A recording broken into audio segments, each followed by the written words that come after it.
Hello everyone, welcome to live data recovery. देखिए हमारे पास एक WD2TP की डेस्कटॉप हार्ड डिस्क थी। कस्टमर का प्रॉब्लम था, क्लिकिंग साउंड आ रहा है।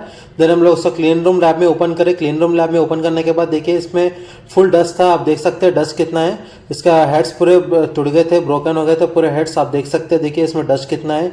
और इसका पूरा प्लेटर डैमेज हो गया था इसका। एंड इसका रिकवरी भी पॉसिबल नहीं है। आप देख सकते हैं इस पर स्क्रैचेस भी है, तो इसका रिकवरी पॉसिबल नहीं है। देखिए अगर आपको कभी भी ऐसा प्रॉब्लम आया है, अगर आपका ड्राइव में क्लिकिंग साउंड आ रहा है, अगर आपका ड्राइव में डिटेक्शन नहीं है, आप लोग सीधा लाइव डाटा रिकवरी विजिट करिए।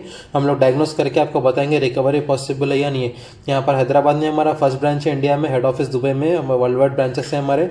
तो देखिए अभी हम लोग इसका कस्टमर को इन्फॉर्म कर दे रिकवरी पॉसिबल नहीं है बोल के।